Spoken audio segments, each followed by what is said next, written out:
नमस्कार। आज हम आपके सामने संस्कृत का विषय लेकर के प्रस्तुत हुए हैं और मेरी ये इच्छा है कि मैं आप सभी के साथ में संस्कृत को बहुत ही सरल रूप में आपके सामने लेके आऊं।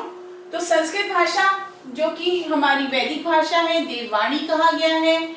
ये हम इस भाषा में हमारे यहाँ बहुत से ग्रंथ लिखे गए हैं और इसके अंदर बहुत ही श्लोक और उच्च वाणी का इस्तेमाल किया गया है, उच्च शब्दों का, उच्च श्लोकों का इस्तेमाल किया गया है। और हमारे सभी श्लोक और सभी मंत्र जो कि बहुत ही आपकी आत्मा को की शुद्धि को का रास्ता बताते हैं, उसके लिए हम संस्कृत भाषा का इस्तेमाल करते हैं। ये हिंदुज्म और जैनिज्म सब में इसका बहुत इस्तेमाल हुआ है। ये बहुत ही फॉरेनर्स इसको बहुत ज़्यादा इसके प्रति अट्रैक्ट हो रहे हैं क्योंकि ये उनको ये लगता है कि ये देववाणी है जो कि उन्हें भी आना चाहिए।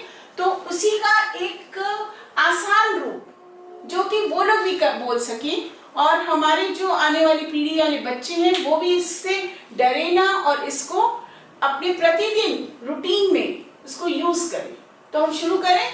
चलिए, संस्कृत भाषा में आपको सबसे पहले हमें कहाँ से शुरू करना है? सबसे पहले हमें इनके टेंस पे जाना चाहिए। टेंस हम इंग्लिश में इसलिए लिख रहे हैं जिससे जो लोग इंग्लिश से भी जानते हैं और वो लोग उसको ट्रांसलेट करना चाहते हैं, संस्कृत में समझना चाहते हैं, तो हम हिंदी और इंग्लिश का दोनों का समन्वय लेकर के करेंगे। तो टेंस और कार और लकार ये सभी लोगों के लिए आसान हो जाए इसलिए कॉमन रूप में इसको बताया जाएगा जो इंग्लिश वाले भी इसको क्लियरली समझ सके।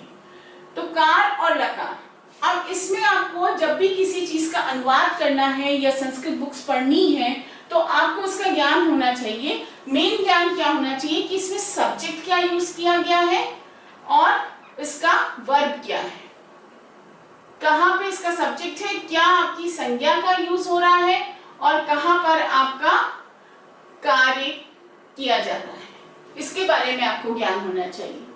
तो इसको ज्ञान करने के लिए हम बहुत ज्यादा ग्रामर पार्ट में एक साथ नहीं जाएंगे। जितना हम इस्तेमाल करेंगे उतनी ग्रामर को उठाएंगे।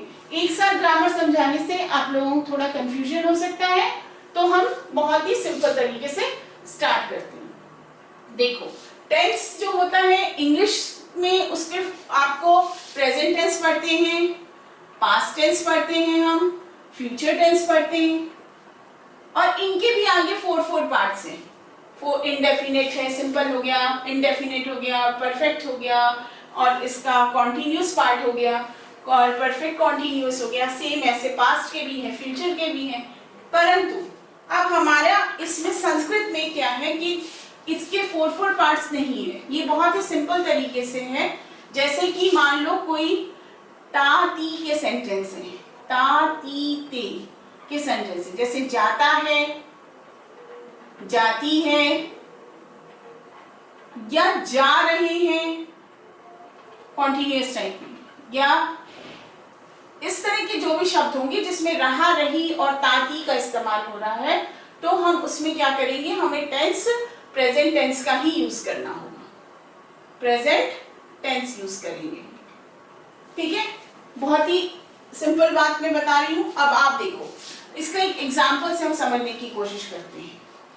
जैसे कि राम पढ़ता है, बहुत सिंपल और छोटा सा सेंटेंस है, राम। और इसमें संस्कृत भाषा में एक और आपको बहुत ही ख्याल रखने की जरूरत है कि लिंग का मेन रोल है इसमें, कि कौन सा लिंग आप यूज कर रहे हैं। लिंग मीन्स कौन सा जेंडर आप यूज कर रहे हो। जैसे कि राम एक मैस्कुलाइन जेंडर है, मैस्कुलाइन जेंडर है और इसको हम पुल्लिंग कहते हैं।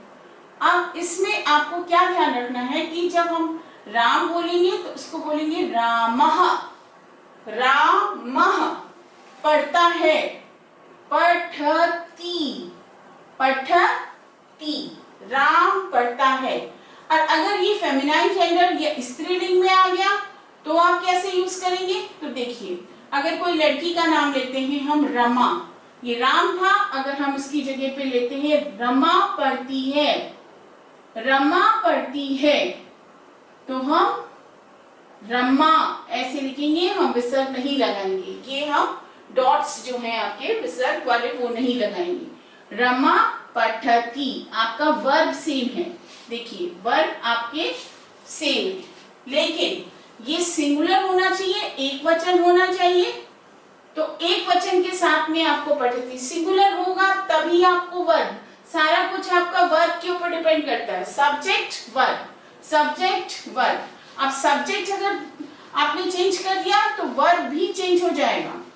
जैसे मान लीजिए दो लड़के हैं, या मैं पहले फिर से बताती हूँ आपको, एक लड़का है, लड़का खेलता है, ठीक है, लड़का खेलता है, तो आप क्या बोलेंगे, लड़का का क्या होगा, बालकः, बालकः।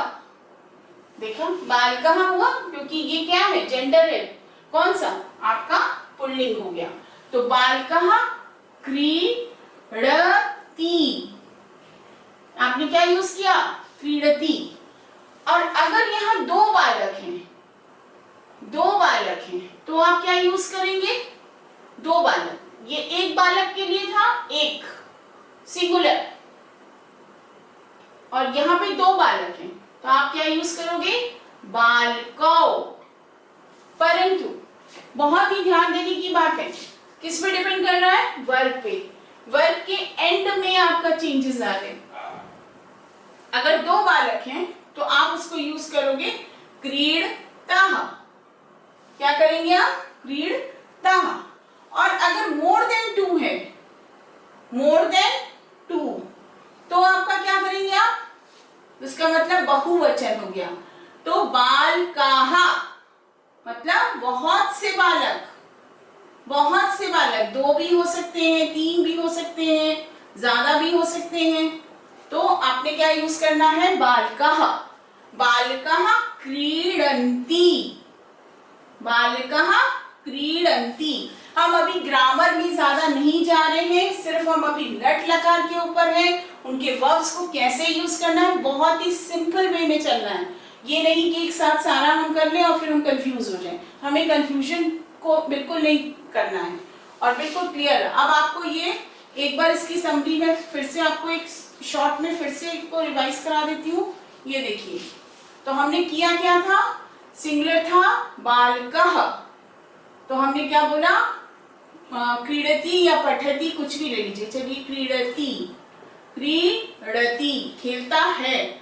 और अगर दो बालक हैं तो बालकौ क्रीडतः। आप देखो चेंज कहाँ आ रहा है, यहाँ पे चेंज आ रहा है, एक यहाँ चेंज आ रहा है और एक यहाँ चेंज आ रहा है।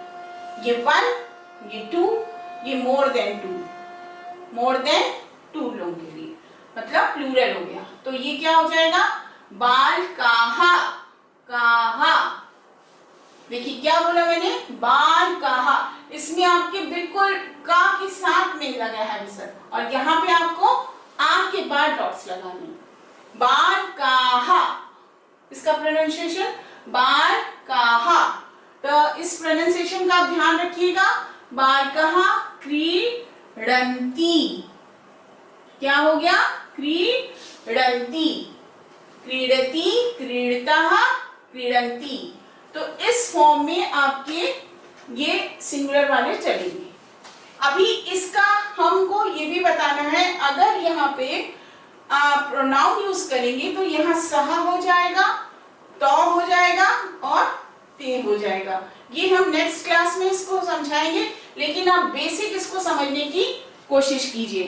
तो आई होप आपको धीरे धीरे ये संस्कृत से अब आपका डर निकल रहा होगा और संस्कृत भाषा आपको धीरे धीरे आसान लगेगी। सबसे पहले इस फॉर्मूले को आप अपने माइंड में सेट करें।